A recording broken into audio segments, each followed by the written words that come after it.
Jangan lupa tolong di subscribe dan ketik loncengnya. Terima kasih.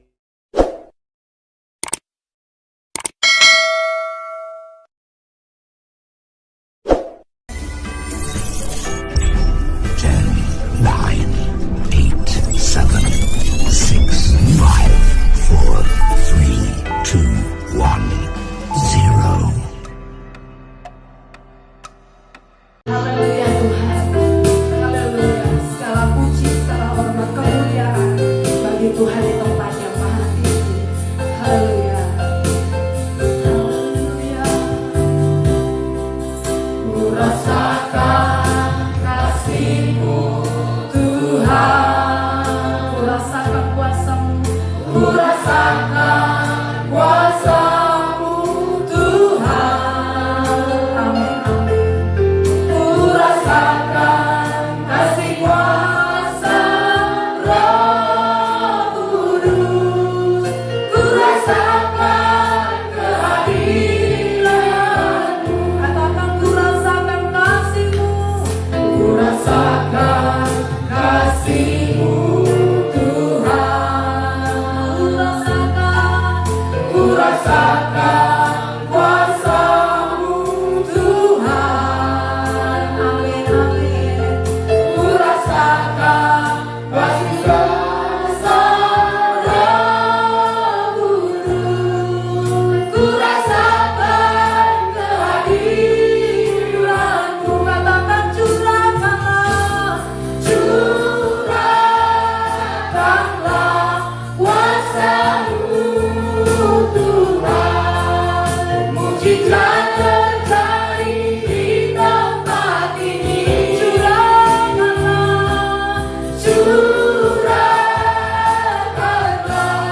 kuasa-Mu Tuhan. Mujizat terjadi sekarang. Lebih lagi katakan curahkanlah, curahkanlah kuasa-Mu Tuhan.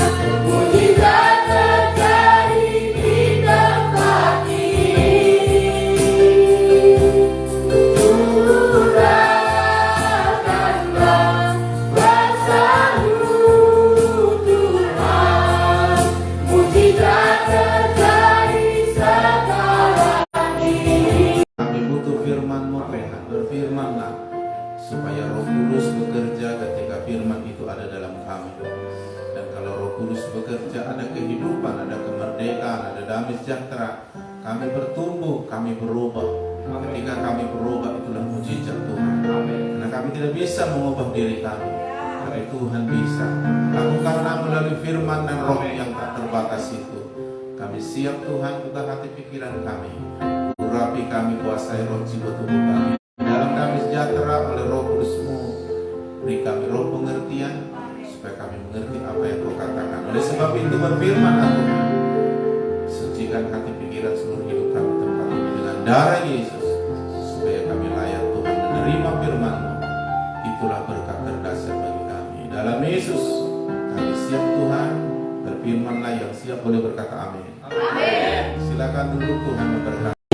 Ketika Tuhan Yesus diutus oleh Bapa ke muka bumi, Dia punya tujuan, Bapa punya tujuan.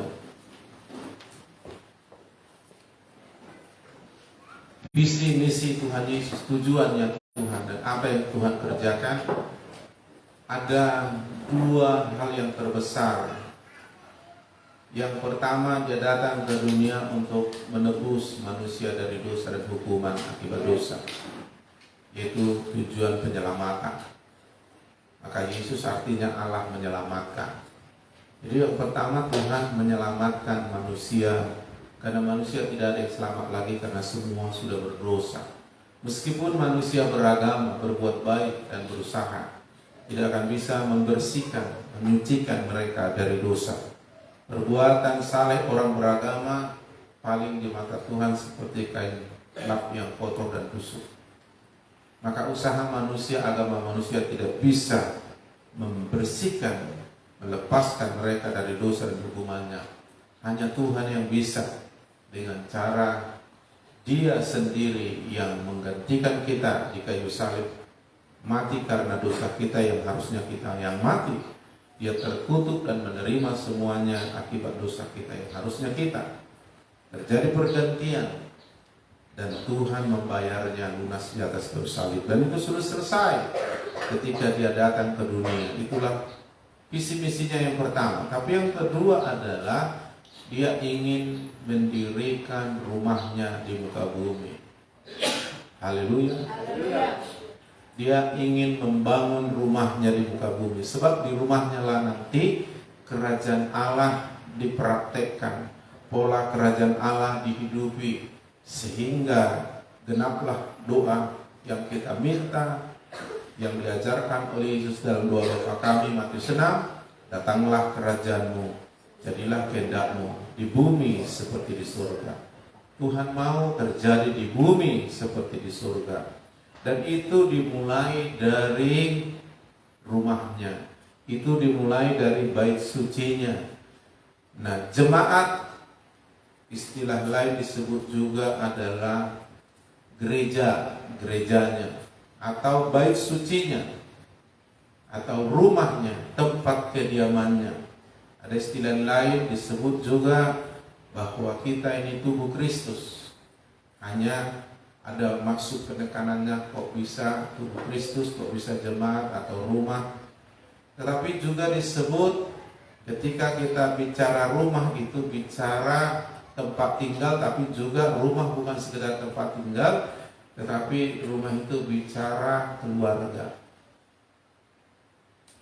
Jadi bait suci sama artinya sebenarnya dengan gereja. Gereja itu bukan gedung. Ini gedung gereja, tempatnya gereja khusus beribadah. Ya, tetapi gereja bukan gedung, bukan organisasi juga. Organisasi adalah yang dibuat oleh gereja, tapi gereja dibuat oleh Yesus. Gereja itu orang-orang percaya yang dilahirkan dalam rumah disebut keluarga Allah. Jadi Tuhan punya kerinduan mulai dulu dekat dan tinggal di tengah-tengah kita. Maka dia ciptakan dulu Adam dan Hawa, Taman Eden, dan Tuhan bergaul dengan manusia seperti orang tua dengan anak. Maka Adam itu disebut anak Allah. Namun Adam dan Hawa jatuh dalam dosa karena ketidaktaatan. Lalu terpisahlah manusia sejak itu dengan Allah oleh dosa. Lalu rusaklah segala sesuatu. Namun Tuhan ingin terus, dia mengutus malaikatnya, dia membangkitkan nabi-nabinya untuk menyatakan kehendak jalannya, dan dia berkata kepada Musa, buat satu tempat bagiku seperti ini, tabernakel namanya. Buat 3 ruang halaman, ruang suci, maha suci, karena aku akan ada di sana di tengah umatku. Buatkan tempat bagiku, ukurannya seperti ini. Lalu Musa membuat namanya tabernakel. Lalu Tuhan ada di ruang Maha Kudus. Lalu kemudian Tuhan menaruhkan di hati Daud untuk membangunkan tempat, namanya akhirnya dilakukan oleh anaknya Salomo, disebut Bait Salomo. Tetapi sebenarnya waktu Tuhan bilang sama Salomo, begitu Salomo membuat satu tempat ibadah yang luar biasa, yang dilapisi dengan emas, dengan ukuran-ukuran yang sudah didapat dari ayahnya Daud, Tuhan berkata, adakah bisa kau membangun rumah bagiku? Tempat mana yang bisa kau bangun menjadi tempatku? Itu artinya itu hanya gambaran keinginannya. Tapi Tuhan mau membangun rumahnya sendiri. Artinya manusia tidak akan bisa membangun rumah bagi Allah, tapi Tuhan sendiri akan membangun rumahnya. Itu sebabnya waktu Yesus datang ke dunia, dia berkata, serigala punya liang, burung punya tempat, anak manusia tidak punya tempat. Maka sampai Yesus datang ke dunia pun tidak disambut. Hanya malaikat yang menyambut dan orang-orang yang mengerti, mengenal apa yang sudah dikatakan Tuhan dalam nubuatan. Maka Yesus lahir pun tidak dikasih tempat, hanya tempat yang gak pantas di kandang domba. Begitu dia melayani, dia mengungkapkan kerinduan isinya, dan inilah misinya, inilah visinya. Serigala punya liang, maksudnya punya tempat. Burung juga punya tempat. Anak manusia atau dia sendiri disebut anak manusia tidak punya tempat. Dia ingin di muka bumi, karena dia ingin supaya dia tinggal juga di tengah-tengah umatnya. Artinya dia ingin membangun gereja. Jadi setelah kita diselamatkan, dan itulah visi misi pertama. Yang kedua, dia ingin tempat, dia ingin rumah, dia ingin keluarga di muka bumi. Rumah atau keluarga yang di muka bumi itu harus sesuai dengan di surga. Di surga ada keluarga, dia mau di muka bumi juga seperti keluarga di surga. Tuhan ada di surga, tapi dia ingin juga ada tempat bagi dia di muka bumi. Dan itulah yang sedang dikerjakan Yesus. Dan ketika Tuhan Yesus memberitakan Injil, akhirnya banyak yang bertobat. Murid-murid ada 12. Coba kita perhatikan dulu Matius 16. Disinilah Tuhan memulai membangun rumah itu. Matius 16 ayat 18, saya baca begini firman Tuhan.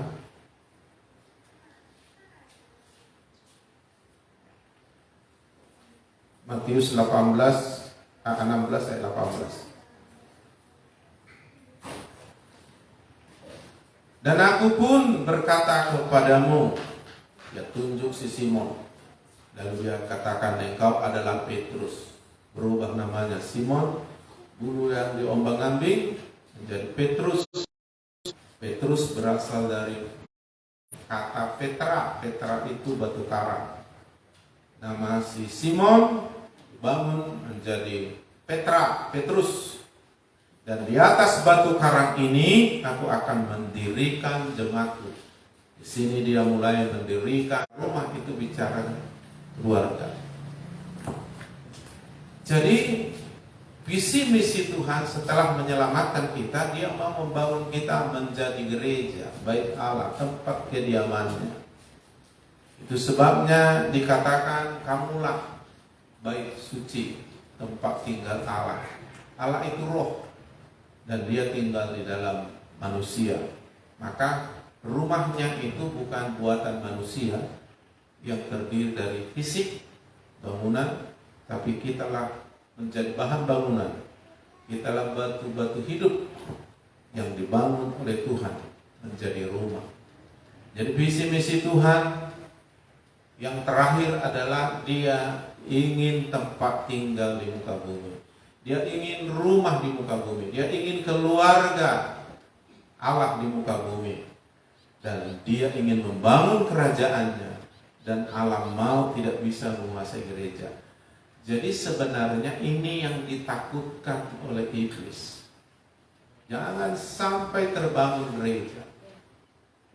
Maka ketika anak-anak Tuhan atau gereja mulai bergerak untuk membangun gereja, maka semua tipu muslihat kekuatan dari iblis akan menyerbu. Jangan sampai.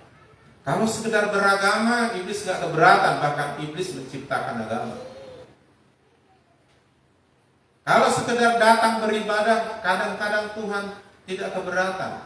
Asal jangan sampai mereka memuliakan Yesus. Asal jangan sampai mereka menyenangkan Yesus. Asal jangan mereka sampai mendengar suara Tuhan. Apalagi sampai dibangun menjadi rumah Tuhan. Jangan sampai.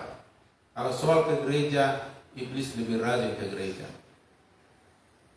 Tapi dia datang ke gereja bukan untuk memuliakan Tuhan, bukan untuk mendengar firman Tuhan, tapi untuk menggoda, mengganggu orang. Jangan sungguh-sungguh hatinya datang sama Tuhan. Jangan sungguh-sungguh dia mempersembahkan yang terbaik. Jangan sampai dia mendengar suara Tuhan. Jangan sampai dia mengerti firman yang dikhotbahkan.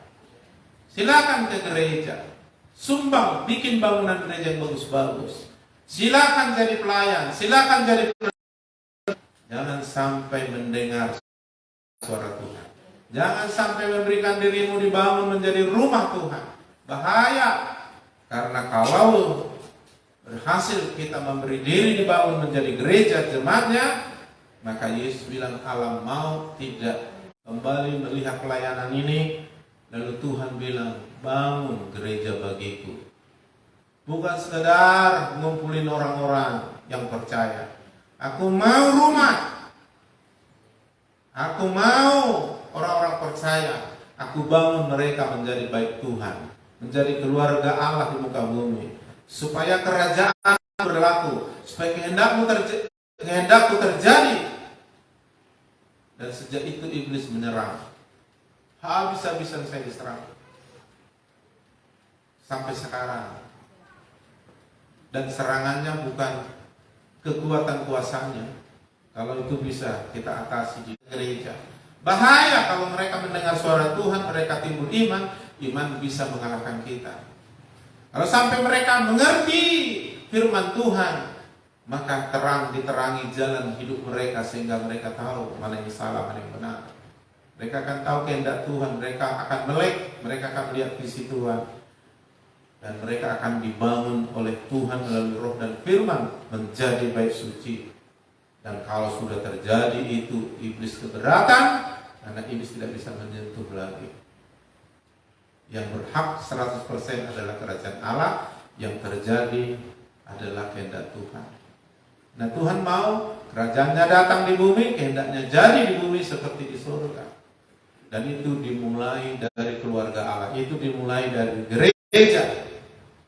Maka Tuhan tidak mencari gereja baru yang dibangun oleh orang dengan segala cara usahanya, bangun gedung gereja banyak-banyak, tarik jemaat orang, buru-burukan gembala sidang orang, dijanjikan hal-hal jasmani supaya orang mau datang ke gerejanya, segala macam. Tidak penting dikasih honor gaji supaya datang, lalu undang artis, wah, semuanya dibuat dengan segala macam cara. Lalu Tuhan tidak punya kesempatan membangun gerejanya karena manusia yang membangun. Tuhan bilang kepada Salomo setelah dia berusaha membangun gedung Bait Salomo, namanya Bait Allah, itu Bait Salomo. Dan Tuhan tanya, bisakah manusia membangun tempat begitu? Bisa. Hanya itu diungkapkan suatu saat, aku mau bangun rumahku. Dan Yesus datang untuk membangun rumahnya. Dan dimulai dari murid-murid yang mengenal dia. Dan dia berkata, aku pun berkata kepadamu, Matius 16 ayat 18 tadi, engkau adalah Petrus, dirubahnya si Simon, yang menyangkal Yesus 3 kali. Si Simon yang terombang-ambing, si Simon yang lemah, diubah karena mengenal Tuhan, mendengar suara Tuhan, dibangun Tuhan, menjadi Petrus. Jadi orang-orang ini dibangunnya, orang-orang yang ditebus dan mengenal dia, dibangunnya menjadi gereja atau jemaat. Di atas batu karang ini, atas orang-orang yang mengenal dia, yang kuat dibangunnya. Dibangunnya lah gerejanya, jemaatnya. Dan dalam maut tidak akan menguasainya. Setelah dibangunnya gereja ini, dikasih dia hak otoritas di muka bumi. Yaitu ayat 19, kepadamu kuberikan kunci kerajaan surga. Apa yang kau ikat di dunia ini akan terikat di surga. Apa yang kau lepas di dunia ini akan terlepas di surga. Artinya apa yang kita lakukan di bumi itu terjadi juga di surga. Surga intervensi di bumi lewat gereja. Gereja merupakan pintu gerbang bagi surga, bagi Tuhan melakukan sesuatu di muka bumi. Dan kerajaannya akan menciptakan kehendaknya jadi persis seperti di surga kita alami di bumi. Kenapa? Karena Tuhan membangun rumah seperti rumah di surga. Nah, ini yang ditakuti iblis. Jangan sampai terjadi gereja yang dibangun oleh Yesus dengan caranya. Sekarang kita melihat banyak gereja baru, tapi Tuhan mencari ini baru gereja. Gereja baru dengan ini baru gereja itu berbeda. Orang akan membangun gereja dengan motivasi macam-macam. Tapi Tuhan tidak mencari gereja baru. Dia mencari ini baru gereja. Maksudnya gereja yang dia bangun, yang dia ingini, yang dikehendaki. Yang dia sendiri berkata, aku akan mendirikan jemaatku. Dan jemaat yang kubangun ini di atas batu karang tidak tergoncang oleh badai, topan, banjir, tsunami. Bahkan alam maut pun tidak bisa. Dan aku kasih kunci sama mereka. Apa yang mereka lakukan di muka bumi, itu surga terlibat. Haleluya. Haleluya. Itu sebabnya ketika hal ini mulai, yes Tuhan, lalu kita bikin seminar. Orang hidup dalam rumah Tuhan. Saudaraku mulai bermain. Lalu seminar 2022 kita bikin hidup dalam roh. Supaya kita terhubung akurat di dalam Tuhan, karena Allah itu roh, harus menyembah dalam roh, dan dia harus membangun kita secara roh. Dan iblis bermain. Waktu saya tanya kenapa bisa begitu Tuhan, maka hanya bangun gereja, berikan dirimu supaya aku bangun gerejaku. Gereja yang aku bangun seperti ini. Ketika Tuhan menyuruh, ketika Tuhan menyuruh Musa membangun tempat, Tuhan ada di ruang maha suci. Musa, imam-imam Allah,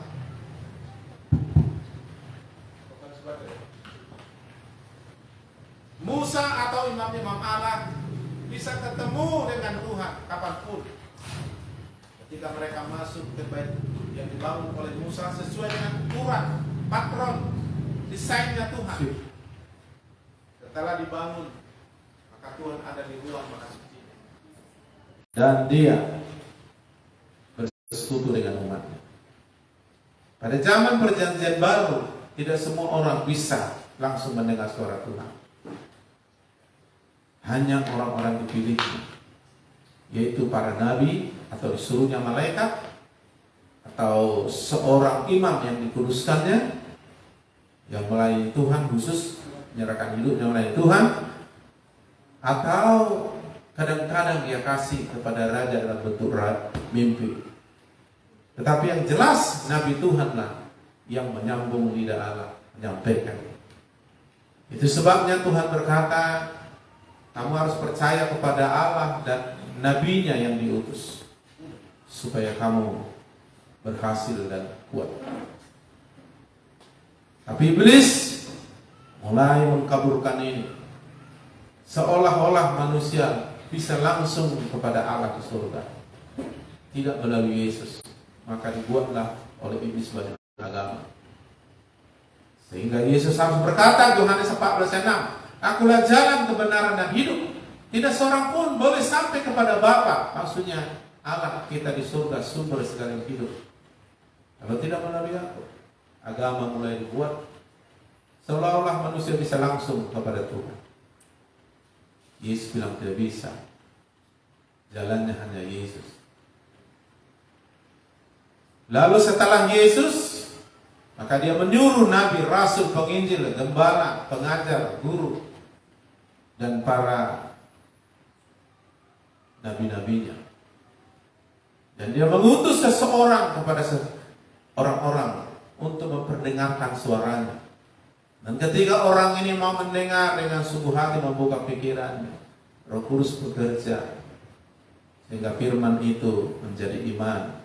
Dengan iman Tuhan mau hadir dan memberikan anugerah keselamatan sehingga dia dilahirkan kembali. Sehingga ketika dia sudah dilahirkan, Tuhan bawa ini anak yang dilahirkan kembali, dilahirkan secara roh, yang menjadi bayi rohani, dibawa di rumah Allah namanya gereja. Dan Tuhan memerintahkan para bapa rohani ini membesarkan, merawat mereka supaya mereka bertumbuh dan dibangun menjadi gereja, menjadi keluarga Allah. Nah, itu sebenarnya maksud Tuhan. Tetapi sekarang banyak orang berkata, tidak, kita bisa langsung mendengar suara Tuhan. Sehingga banyak orang sekarang tak usah datang ke gereja online aja. Tak usah pala kita ikuti pemuritan atau belajar Alkitab, cukup buka YouTube, buka Google. Di sana banyak khotbah, di sana banyak pelajaran-pelajaran. Sehingga banyak orang yang memakan makanan yang mengandung racun. Walaupun masakan ibu kita sederhana atau kurang enak daripada masakan di restoran, tapi saya pastikan masakan ibu lah yang paling sehat bagi anak-anak.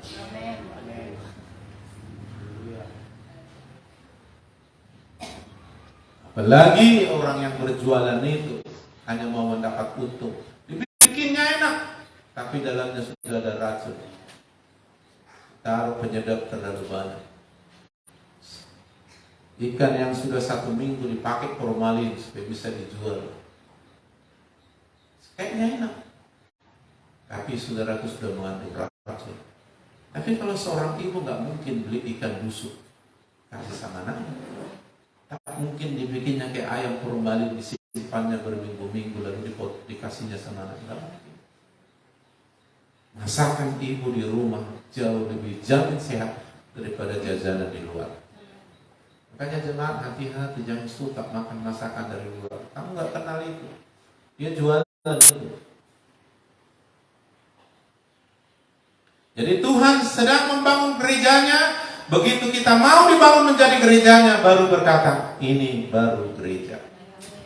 Ambisi manusia ingin membangun gereja baru, lalu dibikin mereknya dahsyat. Gereja sempurna di dalam Tuhan. Waduh, gak bisa kita membangun. Saya ini hanya hamba. Musa hanya membangun sesuai dengan desainnya Tuhan.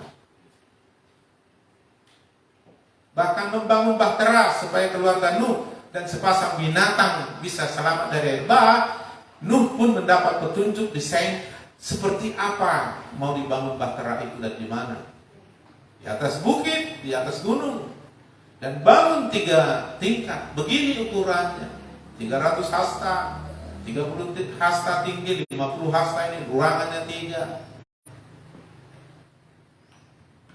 Dan itu gambaran Tuhan mau membangun gerejanya melalui kita. Itu sebabnya kita harus dengar firman. Dari situ kita tahu. Haleluya. Tak tahu firman, tak tahu jalan Tuhan. Tak tahu firman, tak tahu kehendak Tuhan. Tak tahu firman, tidak tahu jalan yang pasti untuk menang berhasil.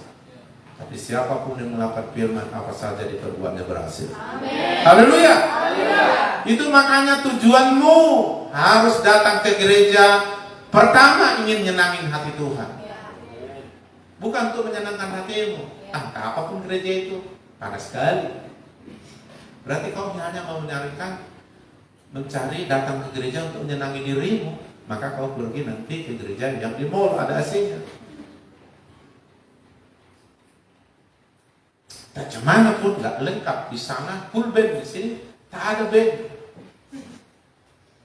Sedap. Banyak sekarang orang datang ke gereja hanya untuk mencari kebutuhannya, kesenangannya. Salah. Tuhan bilang cari dahulu kerajaan Allah, kebenarannya. Itu hal rohani, bukan jasmani. Baru yang lain Tuhan kasih. Jadi datang ke gereja tujuannya yang penting dan terpenting adalah menyenangkan hati Tuhan. Apa yang perlu kita bikin di ibadah ini menyenangkan hati Tuhan? Pertama, Roma 12 ayat 1 katakan persembahkan tubuhmu sebagai persembahan yang hidup, yang kudus, yang berkenan kepada Allah. Kata berkenan kepada Allah yang menyenangin hati Tuhan.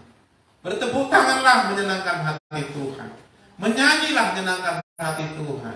Tuhan suka kita menyembah, memuji dari roh dan kebenaran. Persembahkan tubuhmu sebagai persembahan yang hidup, jangan yang mati, yang loyo, yang sakit. Persembahkan sebagai persembahan yang kudus, jangan kotor. Sucikan, kuduskan, khususkan. Jangan datang beribadah sambilan. Ayo ibadah lain ya kalau sempat nanti. Ibadah itu keharusan dan terpenting.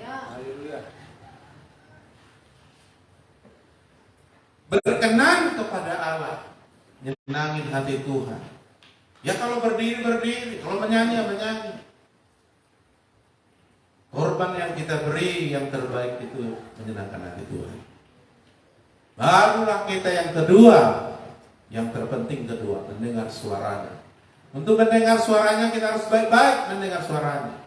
Apa bukti kita sudah mendengar suaranya? Bukti kalau kita sudah berhasil mendengar suaranya, timbul iman, bangkit sukacita, semangat, gairah, kehausan akan Tuhan semakin bertambah. Bukti kalau kita sudah mendengar suara Tuhan, kita mengerti firman yang dikatakan itu. Jadi kalau nggak mengerti firman itu karena dia tidak mendengar baik-baik. Kalau tidak mengerti firman, sudah pasti tidak akan melakukan firman. Kalau tidak melakukan firman, itu saudaraku akan bodoh dalam kehidupan. Alkitab bilang orang yang bijaksana adalah orang yang mendengar suara Tuhan dan melakukannya. Maka orang ini akan membangun rumah seperti di atas batu karang. Lalu kalau rumah sudah selesai, datanglah banjir tanpa diundang, tanpa diketahui, tanpa diminta. Melanda rumah itu banjir topan. Melanda rumah itu, tapi rumah itu kokoh tidak apa-apa. Karena rumah itu sudah terbangun di atas batu karang. Itulah orang mendengar dan melakukan firman. Tapi orang bodoh adalah orang yang mendengar firman tidak melakukannya. Maka mereka akan membangun rumah di atas pasir. Kalaupun sudah selesai megah dibangunnya di atas pasir, datang banjir, hujan topan, hancur, hebat, rusak. Jadi orang yang tidak mengerti firman bodoh dalam kehidupan. Walaupun dia IQ-nya 200, matematika potensi 10, fisika kimia 9, dan dia profesor. Tapi kalau dia tidak mengerti firman, di dalam kehidupan dia bodoh. Dia bodoh. Coba bayangkan, dia doktor S3 dari luar negeri, pergi ke Toba ziarah ke kuburan. Lalu dia bilang sama opungnya, "Opung, berkati cucumu ini supaya pandai di sekolah." Padahal opungnya tamat SD pun tidak. "Opung, berkati kami sedang bikin usaha sekarang, opung pabrik." Padahal opungnya pun susah makan ikan nasi waktu hidup. Yang meminta ini profesor, yang meminta ini doktor S3 dari Harvard. Tapi karena nggak mengerti firman, Alkitab bilang bodoh. Jadi kalau saudara mau pintar, mengerti firman, lakukan. Kau sedang membangun kehidupan di atas batu karang, tak tergoncangkan. Nah, firman itu berjanji dan pasti terjadi. Nah, ini yang ditakuti iblis. Jangan sampai kau mendengar firman baik-baik. Makanya dengarlah sungguh-sungguh. Apabila kau baik-baik mendengar suara Tuhan, kata Tuhan, dan melakukannya setia, aku angkat kau levelnya di atas segala bangsa. Hidup kita di atas rata-rata di dunia. Terbukti waktu nenek moyangnya orang Israel, Abraham, Ishak, Yakub, mendengar suara Tuhan, mentaati, diangkat dia di atas segala bangsa di bumi. Terbukti dalam sejarah, orang yang paling pandai, orang yang paling kaya itu tetap orang Yahudi, orang Israel. Sampai sekarang. Kenapa? Karena sudah dijanjikan dulu kepada Abraham, Ishak, Yakub. Dan itu janji tetap sama kita. Ulangan 28 ayat 1. Bukan di bawah rata-rata, di atas rata-rata hidup di dunia. Kalau tanya siapa yang terkaya, maka jawabnya orang Israel. Siapa yang terpintar? Israel. Siapa Thomas Alva Edison? Israel. Siapa Bill Gates? Israel. Yang menemukan Microsoft? Israel. Siapa yang menemukan Facebook sehingga kaya di masih muda? Israel. Kenapa? Karena Tuhan menggenapi janjinya. Dan dia juga akan menggenapi janjinya kepada saya dan saudara. Jika engkau baik-baik mendengar suara Tuhan, Ulangan 28 ayat 1, dan melakukan setia, aku mengangkat engkau dari segala bangsa di bumi. Maka keturunan orang yang seperti ini perkasa, hebat. Segala berkat ini akan datang padamu. Aku kejar, berkat itu mengejar. Karena susah payah tidak membuat orang kaya, tapi berkat Tuhan jadikan orang kaya. Maka diberkati orang berhak mengandalkan Tuhan. Terkutuk orang yang mengandalkan manusia dan kekuatannya sendiri. Saudara yang dikasihi Tuhan, jadi Tuhan tidak mau kau sampai mengerti firman, maka diganggunya kau mendengar baik-baik. Dibikinnya dulu kau berkelahi dengan istrimu di rumah sebelum ke gereja. Dibikin iblislah sepatunya ibu-ibu yang mau dibawa ke gereja digigit anjing. Lalu marah-marah ibu, mana sepatuku? Lalu lihat udah putus talinya. Wah! Baru naik darah rambutnya berasa. Gak jadi gereja. Kalau gini gak jadi gereja. Atau pergi ke gereja tapi hatinya sudah gak konsen lagi. Karena ada orang, saya tanya, ayo, saya sudah sampaikan tadi firman 1 jam. Coba bagikan dulu apa yang kau dapat. Terus terang Pak, aku gak konsen tadi. Gak ngerti aku bakal. Bayangkan. Dan iblis akan menipu. Iblis akan membuat segala sesuatu situasi yang membuat kita jangan sampai mendengar baik-baik suara Tuhan. Kalau kita mendengar, kita akan mengerti. Kalau kita mengerti, kita akan mudah melakukannya. Kalau suruh Mak Erdiana minggu depan main keyboard di sini, stres dia dan kacau kebaktian, dan itu nggak mungkin bisa dilakukan. Kalau berani-beranian, pasti salah dari awal kebaktian sampai akhir. Jawabnya kenapa? Karena tidak mengerti. Maka belajar dulu sampai mengerti. Dan belajar sama Tuhan harus rendah hati lemah lembut. Kalau tidak rendah hati lemah lembut, mau pintar bagaimanapun dia akan tak bisa belajar. Dan Tuhan nggak akan mengajar dia. Hanya orang yang lemah lembut rendah hati diajari. Maka Yesus bilang Matius 11 ayat 29, belajarlah kepada aku karena aku lemah lembut rendah hati. Mazmur 25 ayat 9 bilang, aku membimbing dan mengajar jalanku kepada orang yang rendah hati. Kenapa banyak anak Tuhan gak bisa berhasil belajar pada Tuhan, tidak bisa mengerti firman, karena tidak lemah lembut, tidak rendah hati. Nah, itu sebabnya saudaraku, tanda-tanda orang sudah mendengar suara Tuhan. Yang pertama tadi saya bilang, timbul iman, timbul sukacita, mulai ada semangat, tambah lapar haus, makin kagum sama Tuhan, makin tercerahkan.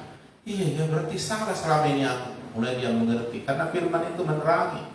Firman-Mu pelita bagi kakiku, terang bagi jalanku. Yang kedua, kalau orang sudah mendengar suara Tuhan, maka dia dia mengerti. Tiba-tiba, oh berarti ini gitu ya. Dan orang sudah mengerti, nggak sulit melakukannya. Ini Pak Guru karena sudah mengerti main keyboard, nggak sulit dia melakukannya. Bahkan sampai main keyboard sambil menyembah dia bisa. Tapi kalau nggak mengerti, mana bisa dia sambil menyembah? Kacau dia.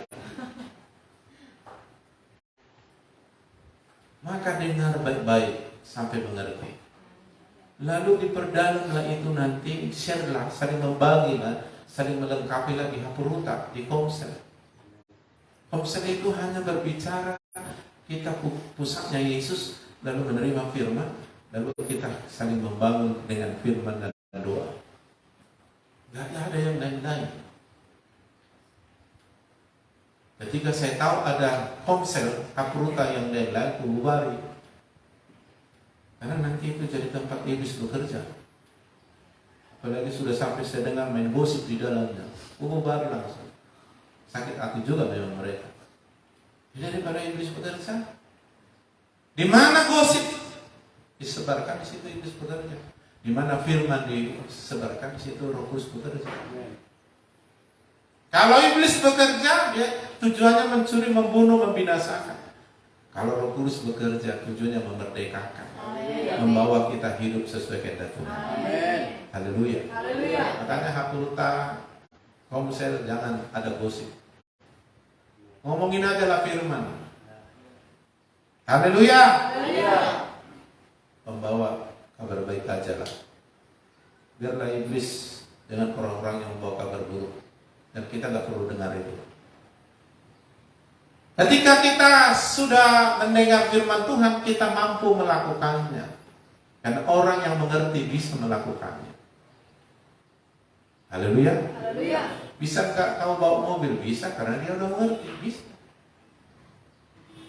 Bisa nggak kau membuat pintu? Ya karena dia sudah mengerti. Bisa. Tapi jangan suruh orang yang tidak mengerti melakukannya. Di samping gagal, dia susah, merugikan. Jadi belajar terus sama Tuhan. Haleluya. Nah itu makanya, ayo datang sama Tuhan itu, siapkan dirimu yang terbaik. Persembahkan tubuhmu, korbankan tubuhmu, berikan tubuhmu untuk siap datang kepada Tuhan, supaya jangan terganggu kita dalam mendengar suara Tuhan gara-gara tubuh kita yang tak dipersembahkan. Lalu ketika firman datang, pikiran kita berubah.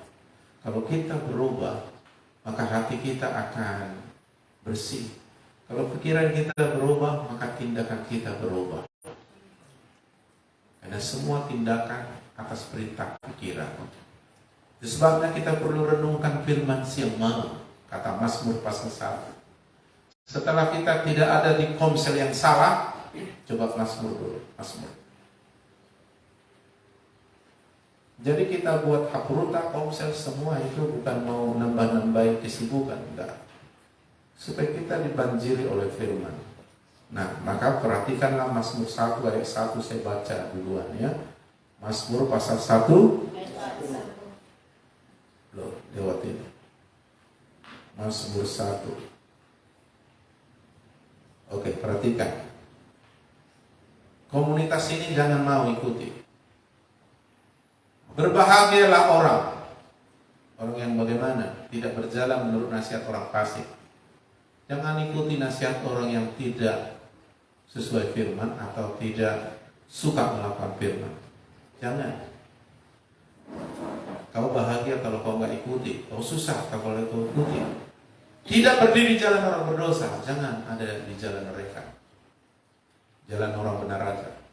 Yang tidak duduk dengan kumpulan pencemooh, orang-orang sakit hati, tukang ejek, kumpul melutup, tukang gosip. Jangan duduk di sana. Tapi bukan memusuhi mereka. Anggap aja, hai, namuru gitu aja. Jangan sampai tukar pikiran dengan dia. Apalagi mengikuti nasihat. Haleluya. Mereka yang mengikuti kita, karena kita mengikuti Yesus. Mereka yang harus mencontoh kita, karena kita melakukan firman. Jangan terbalik. Setelah itu kita bahagia, teruskan ayat yang kedua. Tetapi yang kesukaannya ialah Taurat Tuhan. Kalau kita sudah nikmati firman, itu enak itu firman. Si pemasmur bilang lebih enak dari madu tetesan, lebih berharga dari apapun. Memberi pengalaman, hikmat kepada orang yang bahkan belum punya pengalaman. Suka, tak kenal maka tak sayang katanya. Kalau kita udah nikmati firman, kenal, wih, nak kalian. Dan yang merenungkan Taurat itu siang malam. Kata merenungkan dalam bahasa Batak, saya pikir-pikirin Arya tuh, borungin. Dipikirin. Kapan dipikirin? Waktu di gereja? Waktu di konser? Waktu di mana firman dipikir-pikirin? Hah? Janganlah di sini firman. Ini kan apanya ini, bukan di gereja katanya. Cukuplah di gereja kita pikiri, kita dengar firman, kita ngomongi firman. Kalau di sini nggak usah lah. Jadi kapan aja firman perlu kita pikir-pikirin? Siang malam. Berarti 24 jam.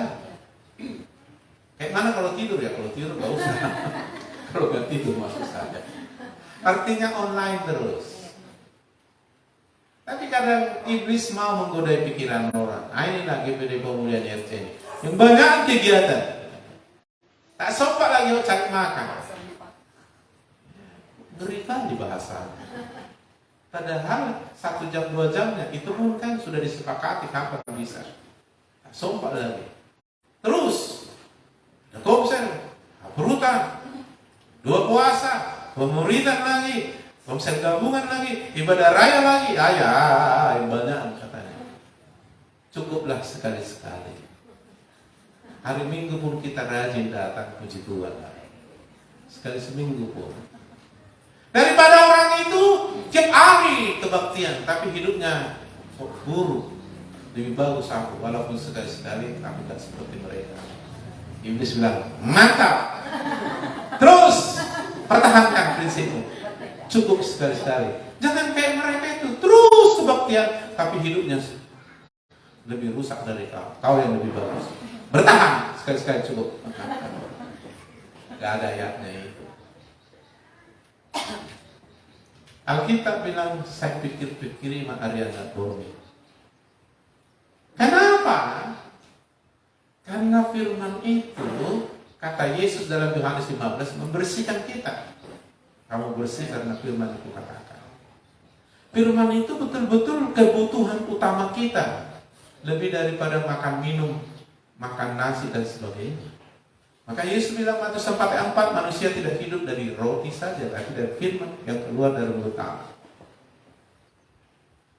Banyak sekarang orang karena tidak mencari firman Tuhan atau kerajaan Allah, lalu mereka menghabiskan mencari kebutuhan dan mereka dapat, mereka kaya. Tapi Tuhan hukum mereka tidak bisa memakan makanan enak-enak. Nasi tak boleh 2 piring, hanya satu ceplok. Kalau pergi ke rumah makan padang, itu pun jangan sampai ramus. Nah banyak kali apanya itu karbohidratnya gudang. Kalau bisa beras yang paling jelek sedunia, karena karbohidrat lemaknya sedikit. Nggak boleh makan panggang.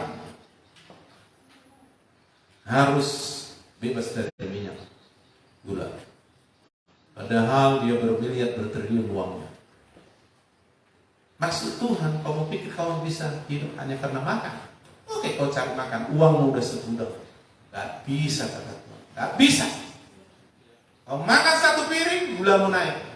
Kau akan opname. Ya kalau pintar dokternya, gagal pula dokternya, mati kalau dokter.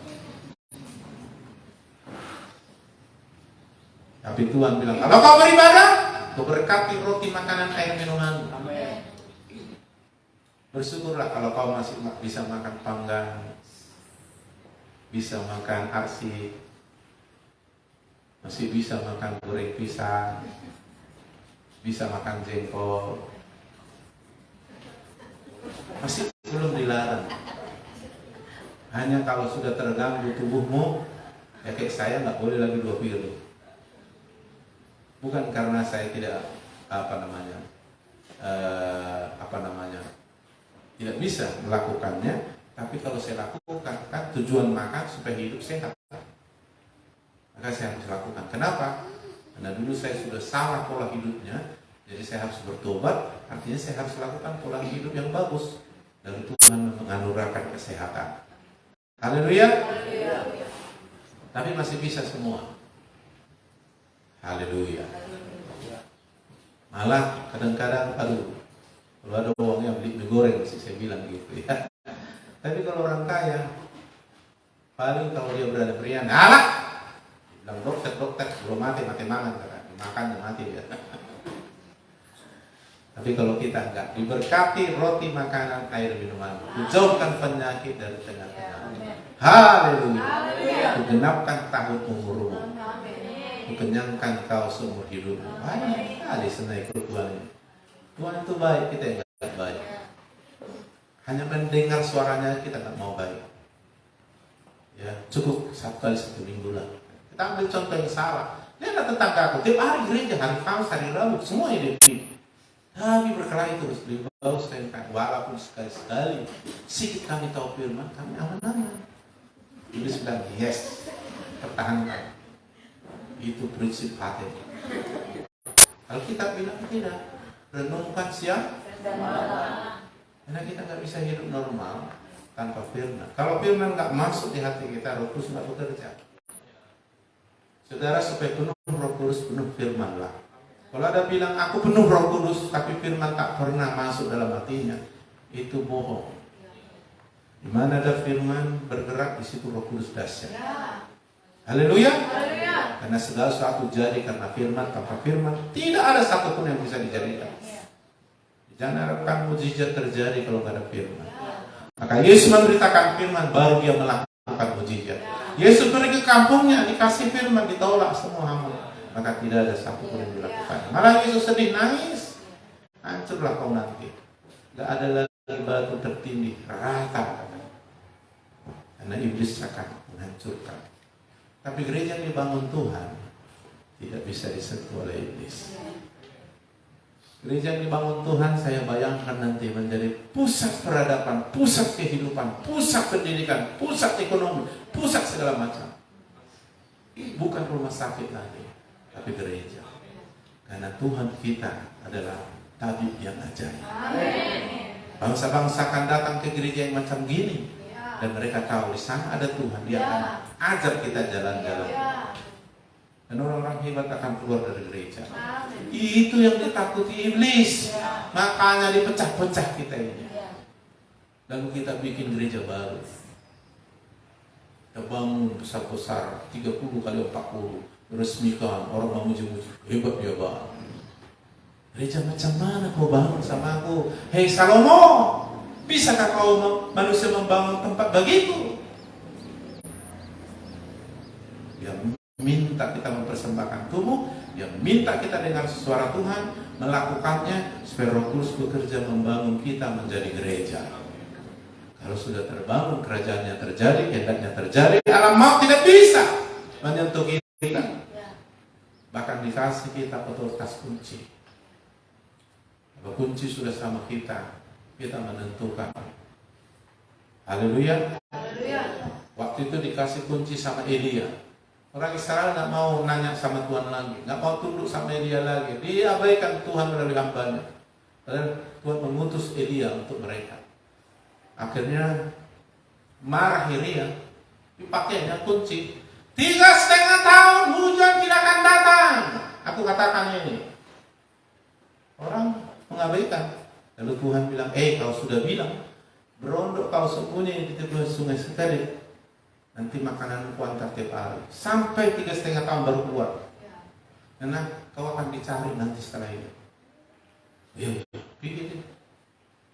Tak datang hujan. Sibuk semua. Akhirnya baru ingat. Kita ingat dulu. Nabi Elia, hamba Tuhan itu yang membilang. Cari. Semua disuruh mencari. Termasuk raja mencari. 3,5 tahun. Baru Tuhan bilang, Elia, akan kau dicari raja. Temui dia. Langsung, hamba Tuhan, mintalah kepada Allah, kami sangat menderita hujan. Akhirnya dia bilang, Raja Tuhan Raja, cepat hujan akan datang. Lari cepat dengan kudamu. Yang mulai bukan lagi. Hujan datang. Saya bilang kalau kunci itu ada di gereja ini, maka gereja ini menentukan seluruh daerah ini. Kalau dokter bilang kau sudah diponis nggak bisa hidup lagi, datang ke sini, kita kasih kunci. Enggak, kau akan sembuh. Ikut Tuhan lah, sembuh dia. Jadi gereja menjadi pusat kesembuhan, pusat pendidikan, pusat ekonomi, pusat hikmah, pusat pengetahuan, pusat seni, pusat semua. Haleluya. Di Korea Selatan gereja sudah hebat, anak-anak Tuhan hebat. Maka ada grup sepak bola, grup Haleluya. Semua pemainnya anak-anak Tuhan. Sebelum main pertandingan, mereka berdoa menyembah Tuhan. Haleluya. Main. Nah mereka diberkati Tuhan. Haleluya. Ya. Tapi kalau gereja ini nggak terbangun seperti maunya Tuhan, haruslah kita banteng walaupun besar gagal, kalau terpisah dari kumpulan pasti dimangsa sama binatang buas. Tontonlah film-film yang ada di Afrika. Kalau sudah keluar dari kumpulan pasti diterkam, walaupun banteng dia. Tapi walaupun dia anak yang baru lahir, tapi ada di tengah-tengah kumpulan, dia akan aman. maka iblis akan mencerai-beraikan kita, baik secara langsung maupun di hati dan pikiran. Maka dikatakan kita harus sehati sepikir di dalam Kristus, karena dua yang sepakat sehati sepikir ini yang dijawab Tuhan. Dua sepakat hadir atau kalau mereka datang berkumpul dalam nama Yesus, Tuhan hadir. 10.000 tapi tidak sepakat, Tuhan tidak hadir. Minta aja dua, minimal suami istri lah ya kan. Mulai aja ya dua. Saya minta sini doa puasa, mulai aja. 2 orang udah cukup. Tuhan hadir. 10.000 kalau nggak sepakat nggak hadir Tuhan. Capek sendiri kita. Mulai aja, dua iya. Saya bilang di Rantau Perapat 2 puasa hari Sabtu. Mulai aja, nggak usah kau tuntut orang lain, nggak usah kau paksa orang lain, nggak usah beli. Itulah semuanya. Kita udah umumkan berdua tak datang, nggak usah. Mulai aja. Karena 2-3 sepakat dulu. Tuhan jawab. Berkumpul sepakat 2-3 orang dalam nama Tuhan hadir. Bukan karena 1.000 orang baru kau hadir. 1.000 pun, 10.000 pun, 1.000.000 pun, 1.000.000 pun kalau nggak sepakat dalam Kristus. Maksudnya sepakat adalah satu tujuan, satu visi dengan Tuhan untuk membangun rumahnya. Kalau nggak ada, itu sebabnya iblis tidak mau kita sampai ke sini. Jadi pemulihan coba-coba mau pecah. Lalu disebarlah keluar sana pendeta Jermalau, pendeta paling jahat sedunia. Menurut aku pendeta baik aku. Gak tahu lah menurut kamu. Ya menurut aku pendeta yang lembut, yang baik. Tapi di luar sana aku jahat kali. Iya, saya dengar baru-baru ini sampai istri bilang jangan dengar-dengarin, ganggu orang kita. Tahu kamu, Pak Malu pecah sana. Padahal sampai sedetik ini aku belum pernah mencat orang. Aduh, kalau kata orang sana, masya Allah.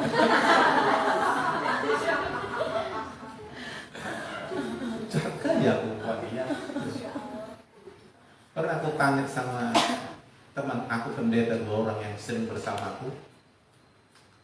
Kamu kan udah dengar tentang pelayananku? Iya Pak, aku tahu lah kamu dengar. Nah jujur dulu kau, pas kami di mobil dari Badigi ya kan, sama kami di mobil. Jujur dulu ya, jangan kau karena supaya senang gitu kan, jujur dulu. Nah kata mereka aku jahat, coba bilang dulu. Di mana? Kaulah menasihati aku sekarang, bilang sama Pak Pendeta. Enggaknya, tak betul itu. Nah, betul di sini ada Pak Mani gede. Gak betul itu. Bilang dulu Pak Mani itu. Gak ada itu Pak. Kurang tahu. Tapi kata mereka begini. Enggak Pak.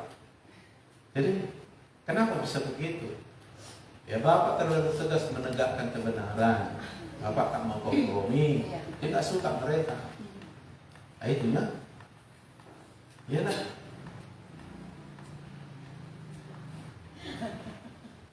Ya karena apa?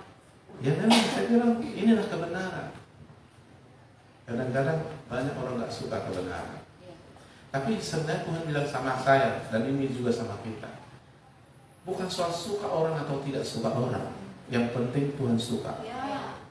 Dan Tuhan sudah pasti suka kalau apa yang kau lakukan, kau katakan, kau pikirkan, kau perbuat sesuai firman. Tuhan Yesus pun sudah sempurna mengasihi, tetap banyak orang gak suka. Iya kan? Salibkan dia. Orang beragama yang bilang bukan penyembah berhala. Enggak lah, enggak ada kesalahannya ini kata Pilatus. Pilatus itu bukan orang beragama. Enggak, salibkan dia. Oke, pilih Barabas penjahat itu dilepas atau Yesus. Lebih bagus Barabas penjahat itu dilepaskan. Salibkan Yesus. Orang beragama ini menyalibkan Yesus. Jadi jangan dulu bangga beragama. Kalau belum melakukan firman jangan dulu bangga ya. Ya, tidak ada satu orang pun beragama masuk surga. Tapi yang melakukan kehendak Bapa sudah pasti masuk surga. Haleluya. Ngeri-ngeri bahasanya ya. Mau udah baik-baik beragama. Bilang Bapak ini. Ya, itu bikin orang banyak palak memang, khususnya orang beragama. Jadi Bapak Ibu sekalian, renungkan firman siang malam. Ibaratnya saudaraku, kebetulan belum puisi ya. Puisilah di sini yang kotor, hitam, pekat. Kotor lagi. Nah, begitu ku isi air jernih terus, apa yang terjadi dengan ini? Begitu juga kita. Banyak kebiasaan buruk kita, banyak pikiran hati kita, banyak hal-hal yang kotor dalam diri kita.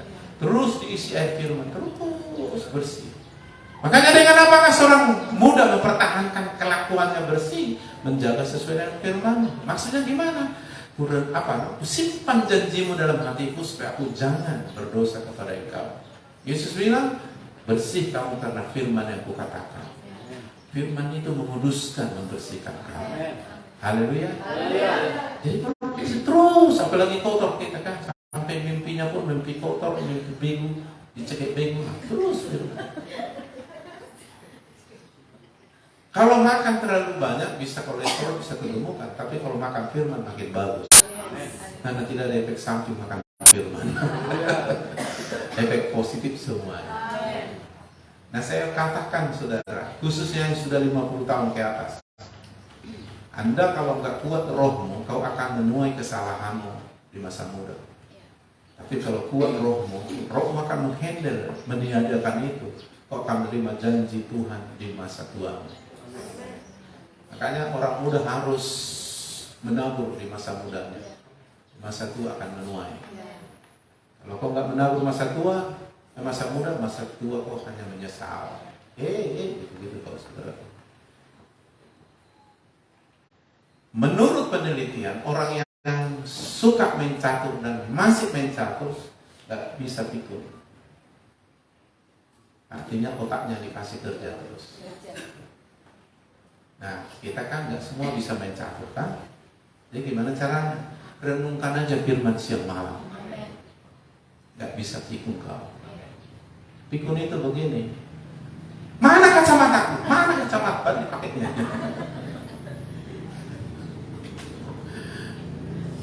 Itulah anak-anakku ini sakit hati dia. Udah tua nggak diperhatikan. Tak makan aku 1 hari. Padahal baru setengah jam yang lalu makan.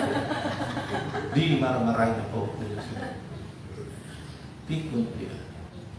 Artinya daya kemampuan otaknya itu nggak bisa lagi mengingat. Jadi kalau renungkan firman, main catur aja nggak bisa pikun. Apalagi renungan firman.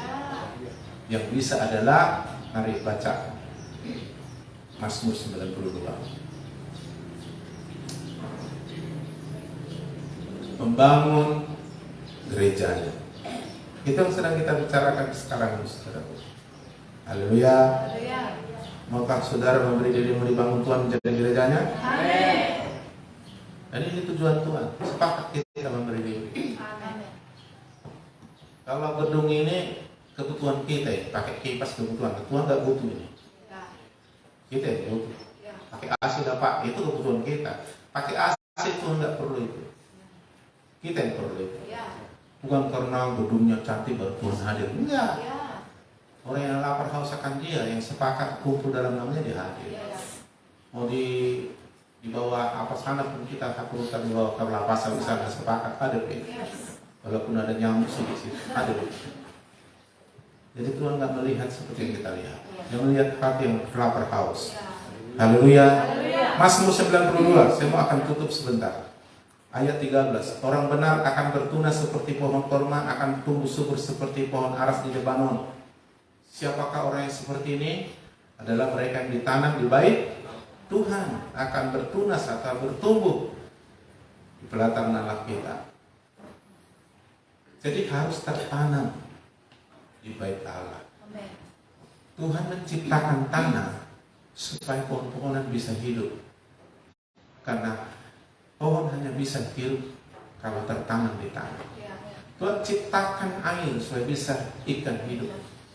Tuhan ciptakan kita di dalam Yesus supaya kita bisa hidup di dalam Yesus. Di luar Yesus kita mati. Cabutlah pohon dari tanah, mati dia. Keluarkanlah ikan dari air, mati dia. Keluarlah dari Allah, kau mati. Jadi kita sebenarnya nggak bisa hidup di luar Allah.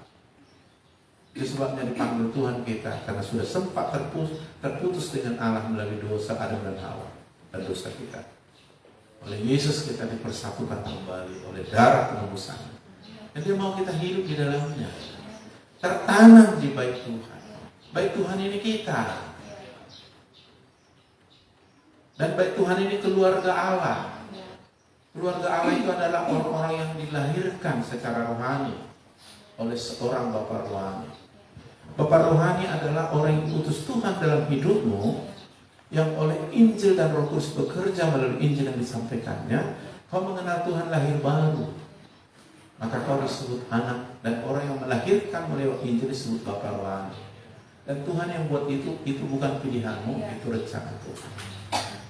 Dan akhirnya Bapa rohani ini membangunmu supaya kau bertumbuh terus dalam iman, dipelihara, dirawat, supaya kau terlindungi dalam otoritas Tuhan. Itulah Bapa rohanimu. Dan yang lain yang mengalami hal yang sama, itulah saudara rohanimu. Lalu kau dikumpul di dalam satu jemaat atau gereja, itulah keluarga, itulah gereja yang dimaksud Tuhan. Lalu kita di sini dibentuk, diajar Tuhan melalui firman dan Roh Kudus, supaya kita dibentuk menjadi rumahnya Tuhan, dan Tuhan hadir di tengah kita. Ya, bebas melakukan kehendaknya, dan kehendaknya kita selamat, sempurna, menang, diberkati, bahkan menjadi saksi. Dan kita akan tumbuh seperti pohon korma, bisa subur di padang gurun, di mana tidak mendukung sebenarnya pohon tanpa air. Karena di padang gurun kering, tidak ada hujan, sungai tidak ada. Tapi dia bisa tumbuh karena dia mendapat mata air. Yesuslah sumber hidup. Kalau kita tertanam, maka Tuhan di gereja menjadi sumber hidup. Maka kita tumbuh subur. Bahkan di tempat yang tak mungkin pohon bisa hidup, kita subur, beranak piana di sana. Bahkan tumbuh subur seperti pohon aras, pohon yang terbaik, pohon yang tinggi, yang umurnya 1000 tahun, yang semuanya kualitas kayunya terbaik. Begitulah kita. Bahkan dikatakan ayat 15, pada masa tua pun masih buah. Sejak muda sampai tua masih berbuah. Kelapa sawit 25 tahun tak berbuah ditumbang. Kalau kita seumur hidup kita masih berbuah. Haleluya. Dan menjadi gemuk dan segar dan lam martepeng, kata orang Batak. Ketika Tuhan bilang 70 tahun kau susah, 80 tahun kalau kuat, penuh kesusahan, itu Tuhan ngomong lagi marah. Kalau Tuhan ngomong dengan senang, 120 tahun aku kenyangkan kau seumur hidup, maka sampai tua pun mereka masih berbuah, gemuk segar. Itu artinya tidak merpepeng, tidak kembali menyusut. Saya perhatikan ada orang tadinya 1,70 m, begitu dia udah tua jadi 1,50 m. Terus kelakuannya, otaknya seperti anak-anak, main buri lagi dia.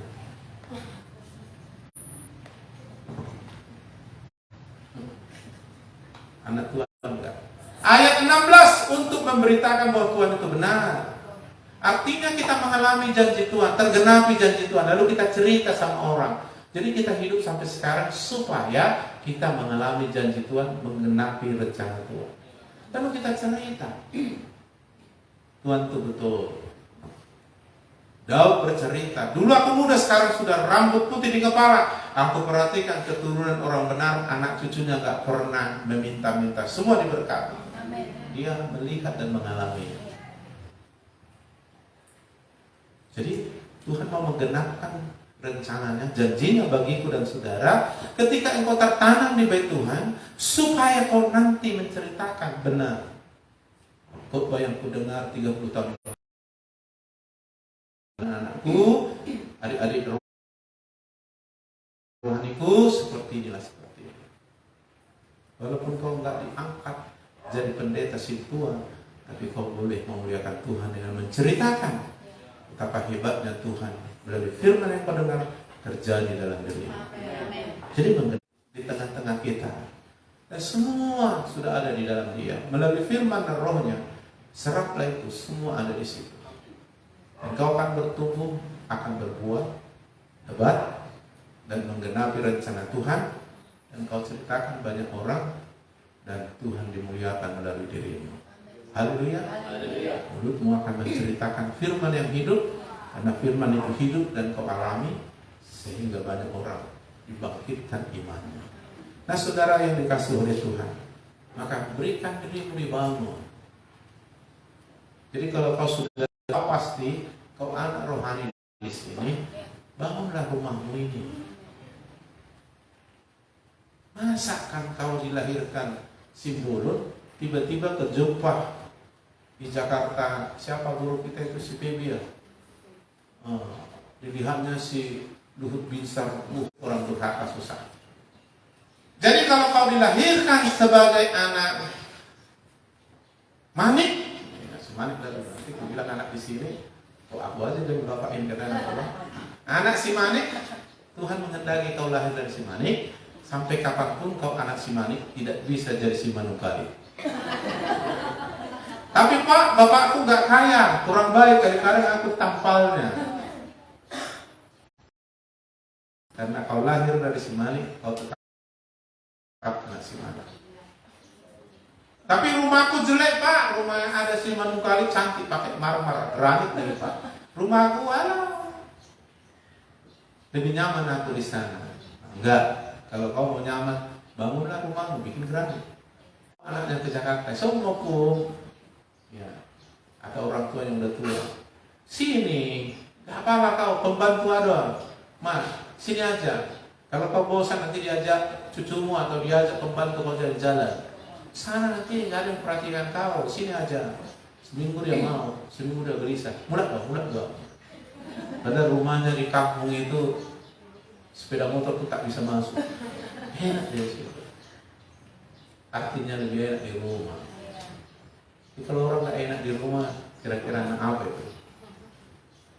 Jadi kalau kau lahir di GPD Pemulihan RT, inilah rumahmu, inilah gerejamu, disinilah saudara-saudaramu, disinilah bapak rohanimu, dan disinilah Tuhan yang membesarkanmu. Dan itu Tuhan kehendaki. Aku lahir dari Malau, bukan kehendak, itu kehendak Tuhan. Gak bisa kupilih. Kalau bisa kupilih, maunya aku lahir dari anaknya si Bill Gates lah kan. Lahir udah kaya. Tapi apapun itu, bukan soal anak kaya atau tidak. Dengan Tuhan kita bahagia. Haleluya. Walaupun kaya gak bersama Tuhan, tetap aja cilaka. Haleluya. Jadi jangan menyesal kalau kau lahir sebagai si Taurus. Dengan ada 3, Sem-Ham Japet. Tak kenapa lah si Nuh ini saking enaknya anggur yang ditanamnya subur, diminumnya sampai mau dia sampai terlantar. Datang si Ham ini lihatnya, nggak diperbaikinya, malah dia ngoceh, ketawa, diketawainya, dan diceritakan sama orang, bapak, diceritakan juga sama abangnya, si Sem, sama adiknya si Japet. Biar lu bapak kita, lah nggak tahu malu. Begitu tahu ini anak, ini dia, oh yang kain. Ditutupnya aurat. Bangunlah, yang namanya gosip kedengaran akhirnya ya. Bangunlah si Nuh, didengarnya kelakuan si Ham ini, marah dia, dikutupnya. Habis terkutuk ini orang. Jadi jangan undang marahnya Tuhan melalui bapak rohani. Marah dia, ada kutuk langsung. Nah jadi saudaraku, gak usah, bapak jasmani aja gak boleh kita mengapa memburuk-burukan dia. Haleluya. Iblis mau kau memburuk-burukan rumah rohani ini. Iblis mau kau memburuk-burukan saudara rohani. Iblis mau kau merusak, memecah keluarga rohani ini. Dan dia mau terutama kau jangan punya hubungan bagus dengan bapak rohani. Kalau bisa kau buruk-burukan bapak rohani dan tinggalkan dia. Dan iblis akan berhasil melakukan rencananya dalam hidup. Dan Tuhan gak bisa. Keluarga yang rukun yang diberkati Tuhan. Keluarga yang terpecah-pecahkan hancur. Dunia juga tahu. Apalagi kita anak Tuhan udah tahu. Jadi iblis tidak mau dia kita dibangun menjadi gereja, menjadi keluarga yang rukun. Dia gak mau. Karena itu keluarga yang diberkati Tuhan, yang menjadi gereja yang alam maut tak bisa menyentuh. Doa saya biar ini terjadi. Amin. Kita mulai aja dari kita. Ya, amin. Yang berkualitas akan memiliki jumlah yang besar. Jumlah yang besar belum tentu kualitas. Maka aku bilang sama mulai latih mereka taat dan rendah hati. Kalau mereka masih mau, kalau nggak mau ada yang nanti disuruh Tuhan saja. Haleluya. Karena kami nggak mau cari uang di sini, bukan mau cari apa di sini. Kami mau melakukan kehendak Tuhan karena kami sudah dipanggil jadi hamba Tuhan. Nah, saudara sudah dipanggil menjadi anak dalam rumah ini. Prestasi seorang anak yang menyenangkan orang tua dan Tuhan taat. Kau taat karena kau rendah hati, karena kau punya tujuan di rumah ini. Nah, maka datanglah untuk menyenangkan hati Tuhan. Kalau kau sudah bisa menyenangkan hati Tuhan, pasti kau menyenangkan hati Bapa rohani. Sudah pasti. Dan datanglah mendengar suara Tuhan. Supaya melalui firman itu bekerja Roh Kudus. Bekerja dibangun kita menjadi rumahnya. Hanya kehendak Tuhan yang jadi bagi kita. Haleluya. Jangan buruk-burukan rumahmu, bangunlah rumahmu. Jangan kayak ada orang di kota kan, datanglah dari Jakarta ke kampung, Samosir. Datang anak-anaknya karena nggak dididik sama bapak-bapaknya anak-anaknya ini. Inilah hukum, gini enggak.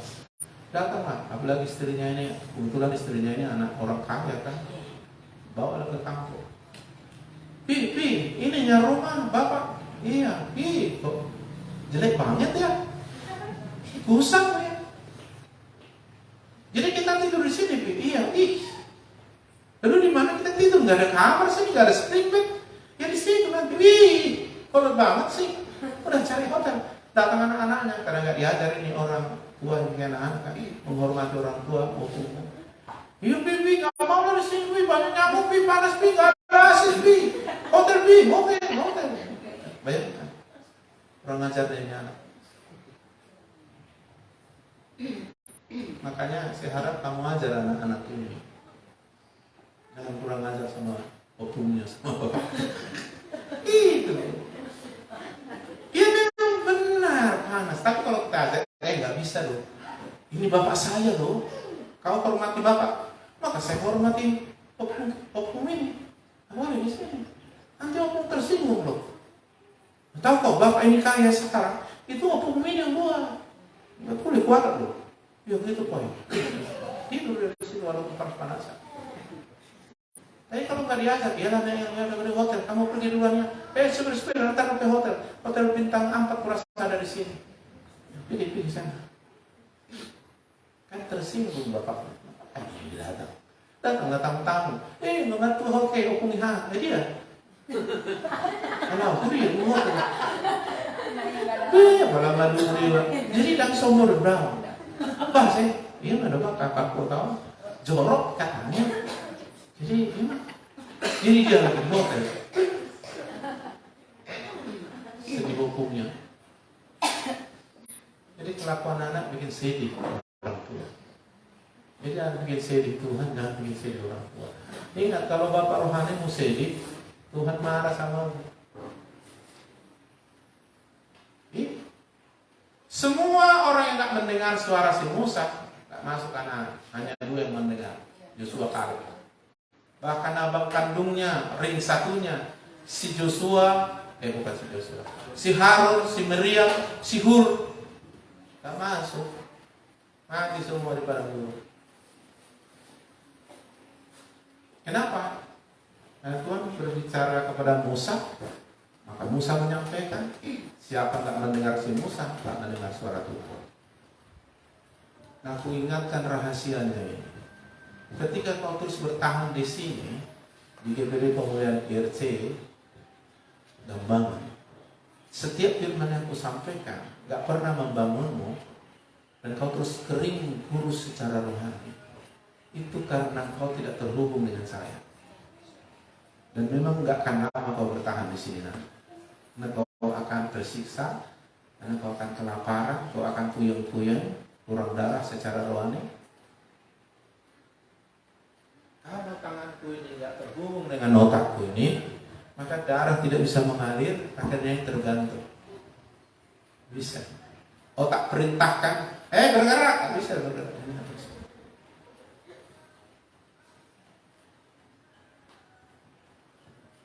Karena minyak mengalir dari Maka aku bilang sama anak-anak rohaniku, anak-anak jasmaniku menerima warisan jasmani dengan dan rohani.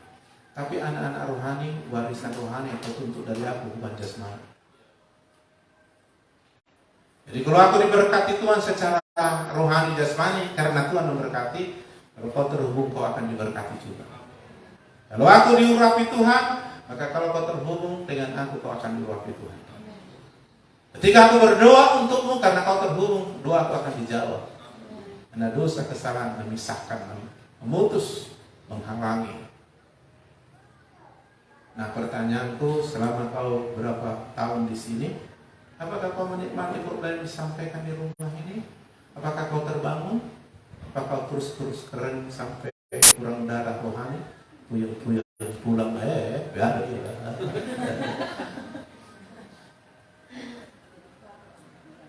Kalau nggak terhubung kepala,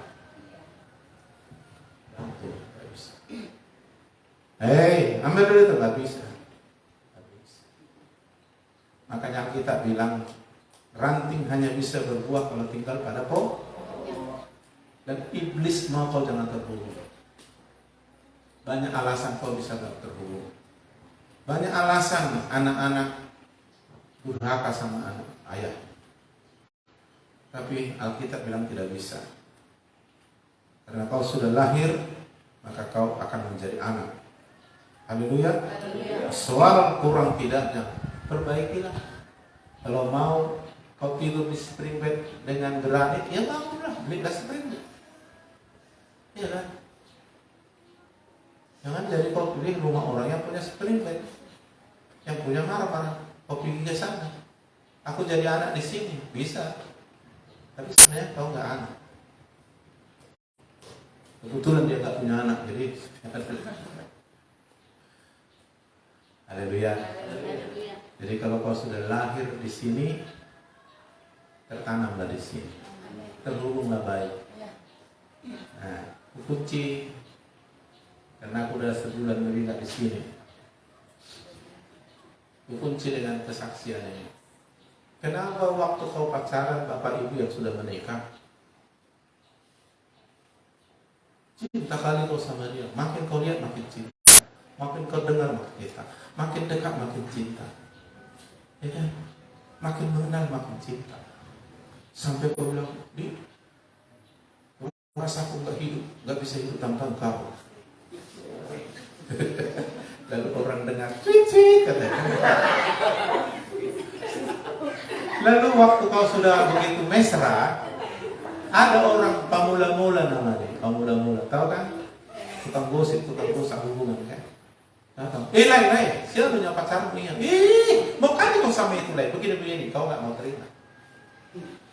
Baru kali kau Lai, gini itu Lai, tak usah lah, kau nggak mau, kau malah nggak suka sama itu.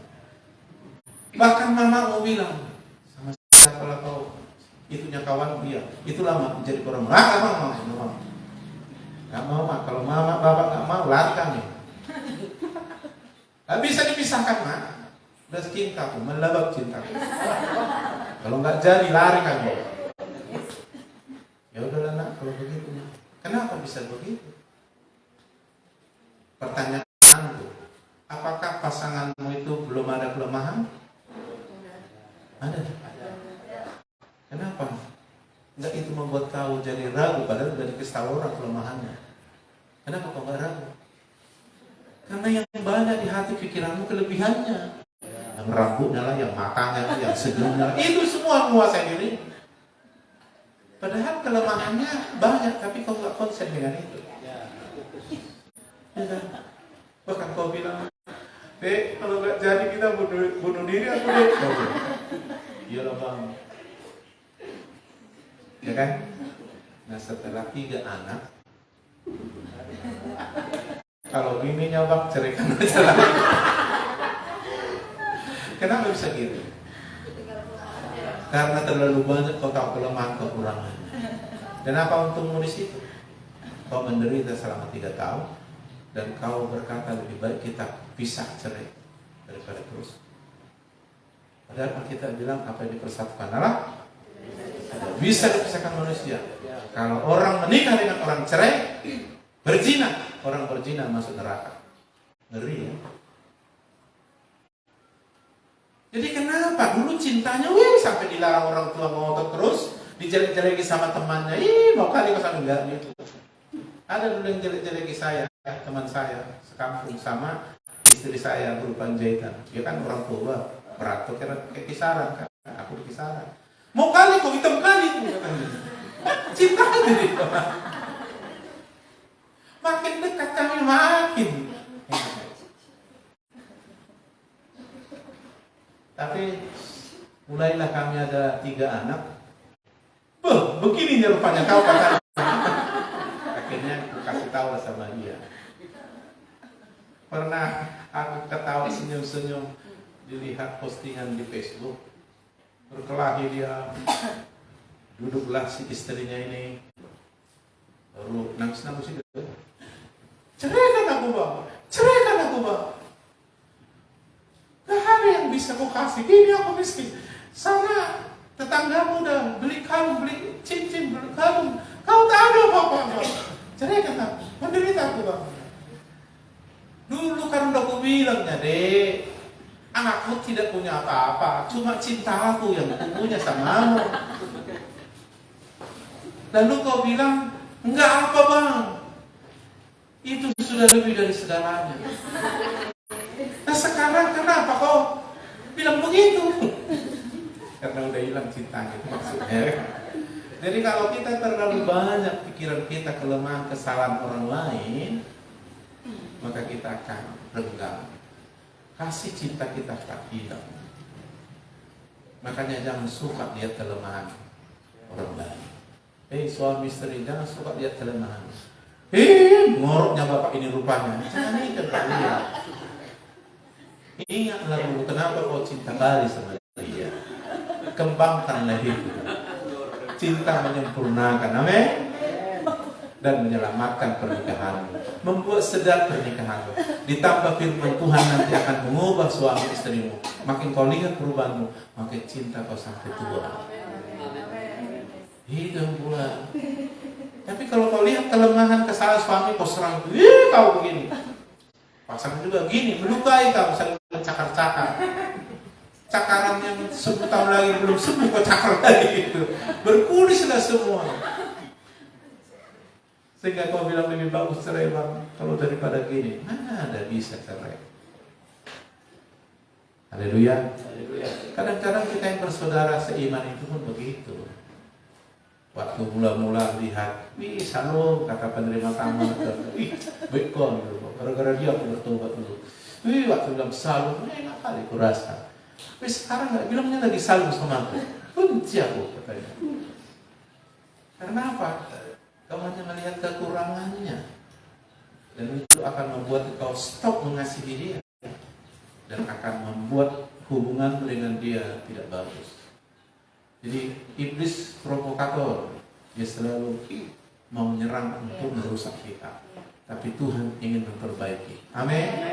Maka lihatlah, dia anak Tuhan, dikasih Tuhan, ada rencana Tuhan. Kau mengasihi dia, maka kasihlah firman yang mengubah dia, supaya firman yang mengubahmu itu juga ikut mengubah dia. Itulah kasih. Haleluya. Kasih menyelamatkan, kasih menyempurnakan. Kalau kau selalu melihat kelemahan kekurangannya, kau akan menjadi hakim. Kau akan tidak terhubung, kau akan mencakar dia.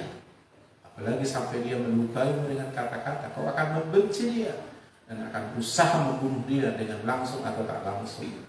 Dan iblis akan bekerja di sana. Dan kau tidak akan terbangun menjadi gereja Tuhan. Tapi kasihilah adik-adikmu, kasihilah orang tuamu sebelum kau mengasihi orang di luar sana. Kasihilah orang dekat denganmu. Haleluya. Amin. Tuhan mau berikan dirimu dibangun menjadi gereja. Tidak kebetulan kau ada di GBD Pemuda IRC. Karena firman dan roh. Kalau kau tahu itu, pastikan perbaiki hubunganmu. Hubunganmu menentukan juga hubunganmu dengan Tuhan.